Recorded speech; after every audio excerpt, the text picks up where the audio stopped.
ರಶ್ಮಿಕಾ ಮಂದಣ್ಣ ವಿಜಯ್ ದೇವರಕೊಂಡ ಒಂದೇ ಕಾರಿನಲ್ಲಿ ಸಂಚಾರ. ಹೌದು, ರಶ್ಮಿಕಾ ಮತ್ತು ವಿಜಯ್ ದೇವರಕೊಂಡ ನಡುವೆ ಏನು ನಡೀತಿದೆ ಎಂಬುದು ಜಗಜ್ಜಾಹೀರು. ಏನು ಎನ್ನುವುದಕ್ಕಿಂತ ಅದಕ್ಕೂ ಒಂದು ಹೆಜ್ಜೆ ಮುಂದೆ ಹೋಗಿದ್ದಾರೆ ಎಂದು ಹೇಳಲಾಗುತ್ತಿದೆ.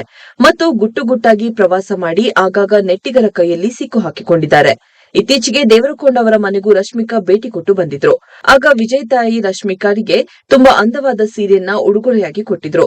ಇದನ್ನೆಲ್ಲ ನೋಡಿದಾಗ ಇವರಿಬ್ಬರು ಮದುವೆ ಆಗುತ್ತಾರೆ ಎಂದು ಹೇಳಲಾಗುತ್ತಿದೆ. ಆದ್ರೆ ಇಲ್ಲಿಯವರೆಗೂ ಈ ಜೋಡಿ ಯಾವುದೇ ಮದುವೆ ಬಗ್ಗೆ ವಿಷಯವನ್ನ ರಿವೀಲ್ ಮಾಡಿಲ್ಲ. ಆದ್ರೆ ಇವರಿಬ್ಬರು ಮಾತ್ರ ಆಗಾಗ ಭಾರಿ ಸುದ್ದಿಯಲ್ಲಿರುತ್ತಾರೆ.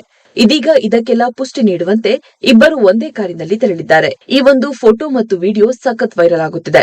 ರಶ್ಮಿಕಾ ಮಂದಣ್ಣ ನಟನೆಯ ಕುಬೇರ ಸಿನಿಮಾ ರಿಲೀಸ್ಗೆ ರೆಡಿ ಇದೆ. ಜೂನ್ 20ರಂದು ಸಿನಿಮಾ ರಿಲೀಸ್ ಆಗಲಿದೆ.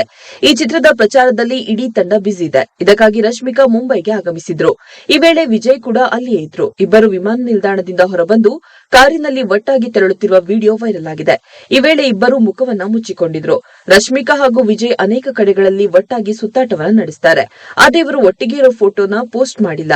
ಇತ್ತೀಚೆಗೆ ರಶ್ಮಿಕಾ ಮಂದಣ್ಣ ಈವೆಂಟ್ ಒಂದರಲ್ಲಿ ವಿಜಯ್ ಅವರಲ್ಲಿ ಯಾವ ವಿಷಯ ಇಷ್ಟ ಎಂದು ಕೇಳಿದಾಗ ಎಲ್ಲಾ ವಿಚಾರಗಳು ಇಷ್ಟ ಎಂದು ಹೇಳುವ ಮೂಲಕ ಅಚ್ಚರಿಯನ್ನ ಮೂಡಿಸಿದ್ರು.